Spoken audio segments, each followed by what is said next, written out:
Aujourd'hui, nous plongeons au cœur de la prochaine révolution industrielle, la création du robot humanoïde. Grâce à l'intelligence artificielle conversationnelle, ces machines passent du statut d'outil à celui d'agent d'apprentissage, ouvrant la voie à l'androïde parfait. Mais cette quête soulève un paradoxe. Plus le robot devient réaliste, plus il génère de malaise. Comment l'intégration des IA modernes a-t-elle permis cette transformation spectaculaire vers la polyvalence ? Quels sont les défis majeurs qui empêchent encore nos humanoïdes d'atteindre l'autonomie générale artificielle AGI ? Jusqu'à récemment, le robot était un esclave mécanique limité à la répétition stricte d'un code préécrit. Certes, les machines comme celle de Boston Dynamics affichaient une prouesse physique impressionnante, mais mettez-les face à l'inattendu, demandez-leur de déterminer l'objet pertinent sur une table encombrée ou de deviner l'intention d'une personne, et leur cerveau binaire s'arrêtait net. L'intelligence, elle, était une entité lointaine, cantonnée à des serveurs distants. Ce fossé a été comblé par la démocratisation des grands modèles de langage, LLM, et des modèles visuels de langage, VLM. Ces architectures, en offrant aux robots un accès instantané au common sense, ont transformé le bras mécanique en véritable agent d'apprentissage doté d'une intelligence incarnée ou embodied intelligence. Désormais, on ne fournit plus une séquence d'actions rigides pour saisir une tasse, on donne une intention générale. Le robot, grâce au VLM, interprète l'environnement et planifie la série d'actions motrices requises. L'exemple est frappant chez Optimus de Tesla ou Figure 01 de Figure AI. Cette transition vers l'intelligence générative libère la machine de sa tâche unique pour l'emmener vers la polyvalence. Le matériel suit cette course avec des actionneurs électriques légers et des capteurs de force-torque précis capables de manipuler des objets fragiles comme un œuf sans le briser. L'objectif commercial derrière cette polyvalence est clair, combler les pénuries de main-d'œuvre. Tesla vise un coût de production d'environ 20 à 30 000 $ par unité pour Optimus Gen 2, selon Elon Musk. Si ce prix est tenu à l'échelle, l'investissement deviendra plus rentable qu'un salaire humain annuel dans de nombreux pays. Ce modèle utilitaire, axé sur la productivité honnête, n'est toutefois qu'une partie de l'équation. L'autre facette de cette course est l'obsession tenace de l'humanité pour l'androïde à son image. Tandis que l'usine se concentre sur la fonction et l'efficacité, les laboratoires de soft robotics s'attaquent à la forme, cherchant à imiter la chair humaine elle-même.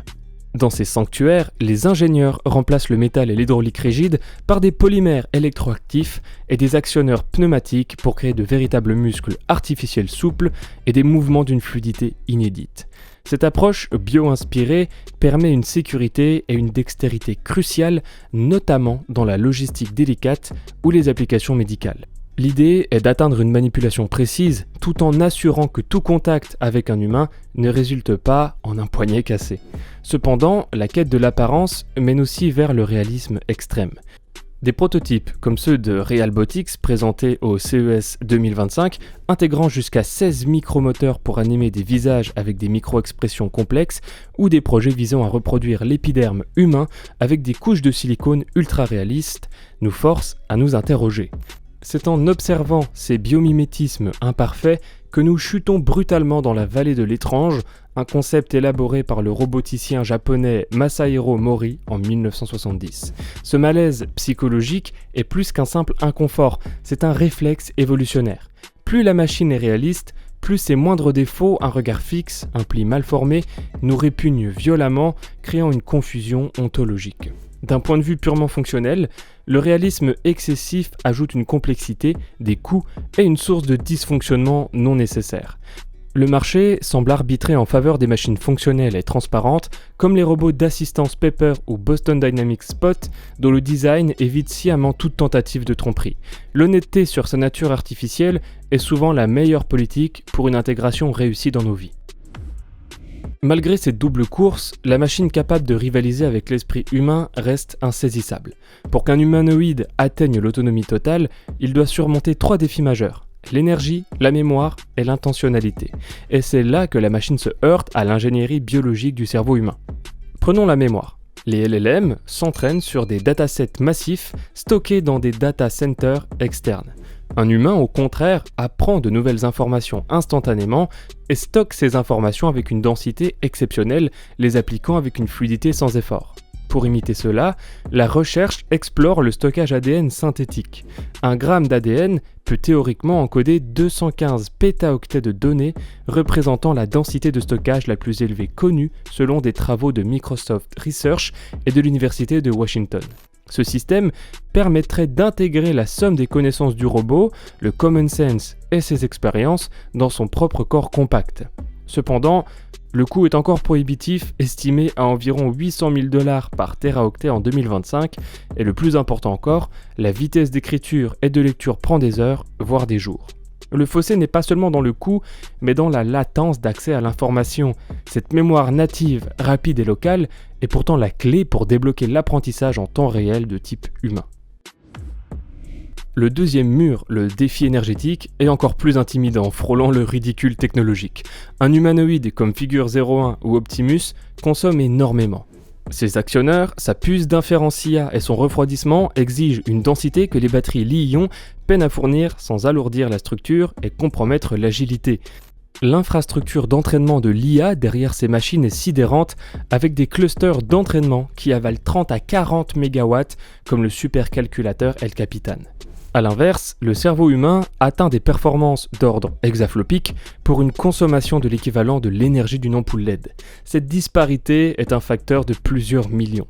Pour qu'un robot travaille 8 heures en toute autonomie, il lui faut une source d'énergie d'une densité cinétique inédite ou bien une architecture de calcul fondamentalement plus efficace. La solution passe par la computation neuromorphique qui imite la structure événementielle du cerveau. Contrairement aux processeurs de type von Neumann qui traitent l'information de manière continue, les puces neuromorphiques, comme les chips Intel Loihi ou IBM True North, fonctionnent par spikes ou impulsions, traitant l'information uniquement lorsqu'un événement se produit. Ce traitement événementiel permet une multiplication de l'efficacité énergétique par des milliers par rapport au GPU actuel. C'est l'unique voie pour se rapprocher du ratio performance-watt du cerveau humain et débloquer l'autonomie réelle. Enfin, le dernier fossé, l'intentionnalité, souvent désignée par le terme de lab-machine. Même avec une puissance de calcul et une mémoire illimitée, les robots avec LLM manquent encore cruellement de théorie de l'esprit, Theory of Mind. C'est la capacité cruciale de comprendre que les autres humains ont des croyances, des désirs, des intentions, des émotions et des états mentaux qui leur sont propres et qui ne sont pas basés sur les données brutes que le robot traite. Les LLM excellent à imiter l'empathie et la conversation en prédisant la phrase la plus probable statistiquement, mais ils ne saisissent pas réellement le chagrin, la menace cachée ou le sarcasme. Ils traitent des patterns linguistiques par la causalité émotionnelle profonde. Voilà ce qui conclut ce décryptage. Merci d'avoir suivi jusqu'au bout. Si la vidéo vous a plu, n'hésitez pas à laisser un like et à nous dire en commentaire votre avis sur cette situation. De nouveaux épisodes arrivent bientôt, alors n'oubliez pas de vous abonner à la chaîne et à activer la cloche pour ne rien manquer. À très bientôt.